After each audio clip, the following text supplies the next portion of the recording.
बाकी अगर सेक्टर की बात करें तो ऑयल एंड गैस में 1.5% की तकरीबन तेज़ी है, और निफ्टी कमोडिटी में भी तेज़ी है ऑलमोस्ट ½ % की।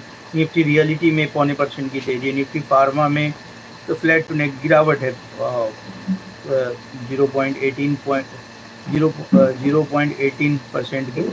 और निफ्टी एनर्जी में 1% से ज़्यादा की तेज़ी है। निफ्टी मेटल में इंडेक्स में आप देखोगे तो ओवरऑल तेज़ी है। निफ्टी मल्टी इंफ्रा में, खैर एफएमसीजी में 0.25% की तेज़ी है। निफ्टी आईटी भी फ्लैट टू पॉजिटिव है, नेगेटिव नहीं, फ्लैट टू पॉजिटिव ही है। तो काफ़ी अच्छा सेशन है माशाल्लाह रहा आज का। एक्सपेशली बहुत सारे स्टॉक में आपको ब्रेकआउट आता हुआ दिखेगा, और बहुत सारे स्टॉक जो है काफ़ी अच्छा रिकवर भी कर रहे हैं। इसी तरह से अगर पॉजिटिविटी बनी रही ना इंडियन स्टॉक मार्केट में, तो आप देखोगे कि काफ़ी अच्छा इंडियन स्टॉक मार्केट कर जाएगा। अगर कोई अलग से, जैसे डोनाल्ड ट्रंप साहब ने बहुत सारी इकदाम जिसको कहते हैं अपना हाथ बढ़ाया है इसकी तरफ, ऐलान कर दिया है कि वो चाइना के साथ बात करने के लिए तैयार हैं। तो चाइना अगर तैयार हो जाए, चाइना अगर कुछ जो है वो एकड़ी ना दिखाए, चाइना पीछे ना हटे कि भाई मैं तो कहीं भी अपना माल बेच लूँगा, तो फिर उसके बाद 2 दिन 3 दिन में अगर कोई चाइना का जवाब नहीं आया, तो ऐसा ना हो कहीं डोनाल्ड ट्रंप अपना इंसल्ट इसको समझे और वो फिर से कोई ऐसी खबर, ऐसी बात ना बोल दे जिसकी वजह से मार्केट में बड़ी तेज़ गिरावट आ जाए। मगर अगर चाइना ने हाथ बढ़ाया, और बढ़ाना ही पड़ेगा, ठीक है ना, सबसे बड़ा यानी कि सबसे बड़ा जो है प्रोडक्शन अगर आप देखेंगे काम का, तो चाइना का है, और सबसे ज़्यादा कंजम्पशन जहाँ पे माल की खपत है वो अमेरिका का है। तो उसको भी बहुत बड़ी कमाई वहाँ से मिलती है। दोनों ही के फ़ायदे दोनों से जुड़े हुए हैं। तो ओवरऑल ये लोग अपने धंधे में कभी भी लॉस नहीं करते। ओवरऑल टेबल पे आके बात कर ही लेंगे, उम्मीद इसी की है। तो बाज़ार आगे भी काफ़ी अच्छा हो सकता है। शहीद ब्लॉग साहब का सलाम है, वालेकुम अस्सलाम। आगे फिर कह रहे हैं कि भाई कैस्ट्रॉल इंडिया के बारे में पूछा था। अ, जी, जी, बिल्कुल। तो ऐसा नहीं कि मैं कोई जानबूझ के नहीं देता हूँ, या तो हो सकता है कैस्ट्रॉल इंडिया उसमें ऑलरेडी मैं ले चुका हूँ, ठीक है? ये भी हो सकता है, मैं देख लेता हूँ। किसी को भी ये कहना कि आप हमारा सवाल नहीं लेते, तो ये थोड़ा अजीब लगता है ना, कि हमारा तो उसमें कोई मकसद ही नहीं है ना कि हम किसी का सवाल लें या ना लें।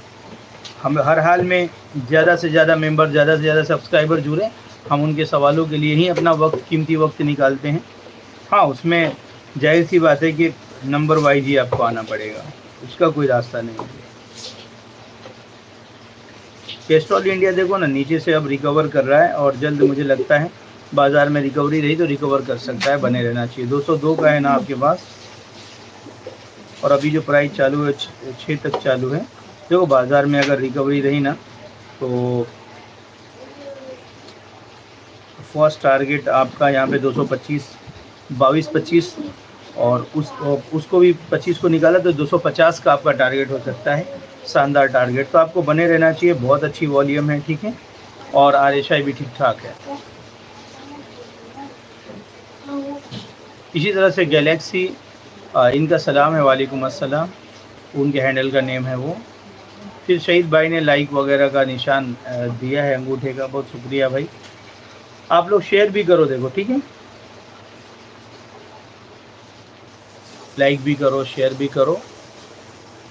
पता नहीं बहुत कम लोग जुड़े हुए हैं। रात में काफ़ी लोग जुड़ जाते हैं, मगर वो कितना लंबा टाइम हो जाता है, ये भी तो बात है ना। बहुत बहुत शुक्रिया। जो भी सवाल है आप अपना पूछो, शेयर मार्केट से अगर आप कमाना चाहते हो, आपको क्या दिक्कत आती है, वो सारी चीज़ें मैं आपको बता सकता हूँ, क्योंकि मैं खुद ट्रेडिंग करता हूँ, ठीक है। बाकी कोई कॉल पुट वगैरह वो तो मैं देता नहीं हूँ, वो आपको खुद सीखना चाहिए, खुद करना चाहिए। बाकी कुछ कंपनी के जो है अभी अगर आप देखोगे तो रिजल्ट्स भी आते हुए दिखे, जैसे विप्रो का भी फ्लैट टू पॉजिटिव साइड ही विप्रो का रिजल्ट आता हुआ दिखा है। देखो विप्रो Q3 रिजल्ट अगर हम देखेंगे तो बिजनेस टुडे पे तो ठीक है, फ्लैट टू पॉजिटिव ही अच्छा है रिजल्ट, विप्रो का भी अच्छा रिजल्ट है। और अभी एक और स्टॉक कौन सा मैं देख रहा था, तो उसका भी रिजल्ट आया है। आफ्ताब साहब का सलाम है, वालेकुम अस्सलाम व रहमतुल्लाहि व बरकातहू।